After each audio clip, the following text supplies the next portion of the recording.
Start off with the news last week that Shoprite's Chester Street store was to close. What's your reaction to that? I think it's fair to say that obviously very disappointed to be losing such a large store from the town centre. It's not the sort of thing we want to see happen. I think to a certain degree it was becoming a little bit expected. I know that Shoprite for a period of time had been trying to talk to or were in discussions with the DOI regarding the car park, regarding the premises that they were leasing.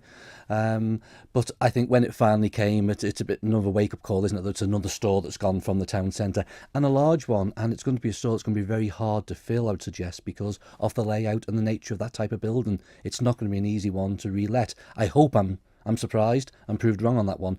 But I know in the past, when people have talked about what would we use that store for if Shoprite weren't there, various different uses were suggested, and they were all just ruled out as not being suitable because of it being a store that's got all concrete columns running all the way through it. It's not a vast open space. But let's hope, it won't be that long. But I fully respect Shoprite's decision. They've got stores all around the island. They are an independent company, and they've obviously got to concentrate on those stores and providing the service they provide. Now, there has been one suggestion for the whole of the site, including the car park, and that was from a colleague of yours on the council. Speaking in a personal capacity rather than on behalf of the council, Richie McNicoll suggested that it could be demolished entirely. I think where that discussion's coming from, the council's currently looking at building a new car park further along in Market Street on some vacant plots that are there. We're in discussions with the owners of those plots, and along with the Department of Enterprise and DOI, we're looking at the possibility of a new multi-storey car park going in that area. And I think one of the reasons we're looking at that is we know there's going to be a lot of car parking spaces in relation to the Promenade scheme. And we also know as the bus station site gets developed, obviously there is car parking within that scheme, but it is going to service lots of what's being built around the outside of it. So there is going to be a demand for more car parking. When you look at Chester Street car park, let's face it, it's not the most pleasant of car parks at all. I mean, it has had a lick of paint, it's been tidied up and that sort of thing, but the spaces are very small, and we're often getting complaints about that. We have looked at reducing 3 spaces and making it 2 spaces. Then there's a loss of income in relation to that car park, which somebody's got to pick up that shortfall if we go down that route. We've brought incentives in, free after 3, and £2.50 all day Saturday, which have had a degree of success and has been welcomed by the traders, and people have used it at those times. But the car park in that whole area, you've got to ask yourself, how much longer is it going to keep going? And then you look alongside with St Thomas's School going, and you start then looking at the overall picture. And I think that's where Councillor McNicoll was coming from, saying, well, you could enter into another long lease with somebody to take over the store that's now become vacant, but what about the car park itself? What can we do to improve it? You can't remove the lighting columns, you can't increase the height of it. It's not really a user-friendly car park. So I think he was really throwing it out there to turn around and say, look, is it time now to have that conversation and look at the bigger picture? The biggest problem, I think he said in his interview, is where's the money going to come from to do it? The money's going to come from to replace a car park like that through car parking charges. And we know how popular they are. It's like going to the dentist. People just don't like it. But that's where the sort of cost would have to come from to replace the car park. So whilst I would like to see the area redeveloped and be a bit more imaginative of what can be created there and have a new modern car park that really services people's needs, I think it could be some time off yet. Now, you mentioned disruption to traders in the street. One thing that has been a bugbear for a number of traders is the regeneration works. Yes. To your mind, has the benefit of the regenerated areas which have been finished outweighed the disruption that was caused to traders along the way? Without a doubt. And I do not hesitate to say that at all. It was very painful for the traders because we've got a very narrow shopping area. So, to have the works going on right outside their door was very difficult for them. And some of them did suffer through loss of trade at the time. In fact, a lot of them probably suffered a loss of trade. But I have spoken to many of them since, and they do believe that they are seeing the benefit from it, that it's a far nicer environment to go shopping in. Also, we've seen an improvement in the actual shops that are down there. Many people applied for a 50% grant to do up the outside of their premises. We've had other shops, JD Sports, and in the press release that came out, one of the things they said was they were coming to Douglas because of the investment in the infrastructure in the main shopping area. So it's pain at the time, but in the long run, I always say to people, look at what was there before, look how shabby it was, look over to Castle Street now that's the works are going on, look at Duke Street. Do you really want to go back to that? So it is painful, but it will pay dividends in the end. And I think one of the ways it's paying dividends is our vacant shop rate is a lot lower, or is lower than the northwest of England. and a lot lower than the overall England national average. So, whilst we have got some empty shops down there, we are still, bearing up quite well in the current circumstances when you think that we are competing with an ever-growing trend to shop on the internet. And that is growing on the island. And I think, we've got to look at the stores that are coming. Obviously, we just want a shop filled, and everyone will say, well, it doesn't matter what goes in it as long as the shop is filled. Let's be a bit more imaginative. We need to make sure we've got a good spread of the shopping experience throughout the whole of the area. So Castle Street's coming along now. It's painful. I was in a store in Castle Street 2 weeks ago on a Saturday morning, and I was shaking standing in the shop because of the pneumatic drill going on outside.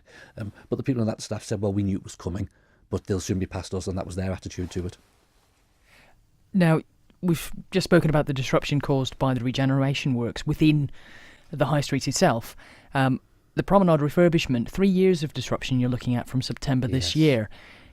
The Department of Infrastructure says it's going to try and minimise the amount of road closures there are. So they're going to try and maintain two-way traffic for as much of it as is practical. But how much of an impact do you think that's going to have? Undoubtedly, it is going to have an impact. When Strand Street in that area has been regenerated, people just stayed away while the works were going on outside certain shops. It's going to have the same effect on the promenade, I'm afraid. There's going to be people thinking, I'm just going to avoid that, particularly if they've been held up for any length of time in a traffic jam or for whatever reason, or they've tried to avoid the promenade and got held up in a traffic jam in another part of the town. So it is going to have an effect, but my word, doesn't it need doing? It cannot be put off any longer. It really can't. Underneath what people see is just gone. There are voids underneath that ground. It desperately needs doing. It should have been done years ago.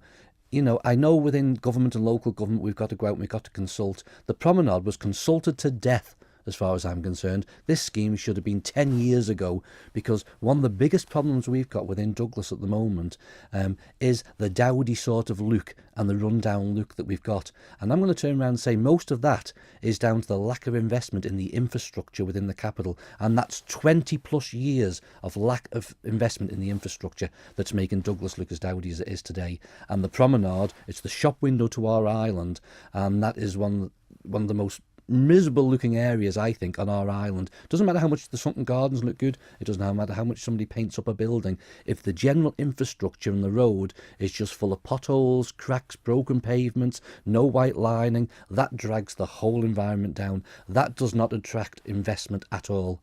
I believe by getting the promenade done now at long last, and I applaud Ray Harmer for sticking to his guns, no more consultation, it's happening in September, we will get the win from that scheme. But there's going to be pain in the meantime. One good thing that's favour is it is a wide promenade. So I think they have got the opportunity to close quite a good section of it and get in and get stuck into it. Where in the street, it's all been in very small pieces that they've been able to work in. They're going to have the space down there to get on and crack on with it. 3 years, again, you read on social media they can lay a motorway in 6 weeks in China and all this nonsense. The promenade, if you look at the amount of services that are below that, they're all having to be renewed at the same time, because the last thing we want is the work completed and 12 months later somebody coming along and digging up to lay a service. The council is making a contribution to it. We're putting all new street lighting along the whole length of the promenade. That's not just because, we want it to look pretty. That's because the lighting that's down there now is come to the end of its life. And in 4 or 5 years' time, we'd end up replacing all the columns. Well, could you imagine DOI's attitude if we said, we're going to go down now and start digging it up to put new lighting up? So it's all being done as part of the scheme.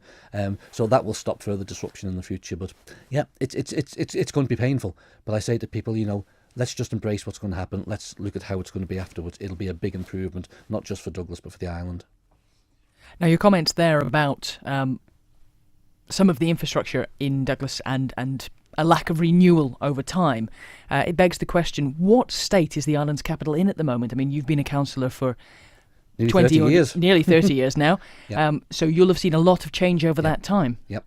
I've seen a lot of change. I mean, if you look around the island and look at around Douglas, and look at some of the brownfield sites that we've got, my biggest bugbear is the Villiers. I mean, I think that whole area is an absolute disgrace, now been vacant for over 20 years with nothing happening on that site, other than the council constantly onto the agents and threatening to serve notice if something's not done about it. But there is a prime site that needs redeveloped. We've got other voids along the promenade and in other areas around the town, which unfortunately have been allowed to come, just level street parking. Now, I know there's moves now to actually curtail that and stop that. And I think if some of these owners that own this land, if the parking's taken off it and suddenly they're not generating in income may wake them up to the fact they've got to do something about it. I personally believe on vacant plots they should be paying some sort of a rate still on that land, not just having a vacant piece of land and paying nothing in. There should be a charge put on that land, and it should increase as well. And if these people can't afford to develop a site, well, sell that site. Get rid of it. Let somebody else come in and who will develop it. Don't just keep it there to speculate for the future. The main problem is the infrastructure. And you've heard the DOI minister turn around and say he needs £100 million to put our roads right. I don't know how much it's going to cost to put them right around Douglas, because if you look at all the broken pavements that we've got, curb blocks, the road infrastructure itself, that is what's dragging the town down more than anything. That and the vacant brownfield sites. If we can tackle those, Douglas will start to look considerably different. Hannah and I can confidently turn and say we'd see a big improvement in the appearance of the town, but lots of it's going to be down to the infrastructure.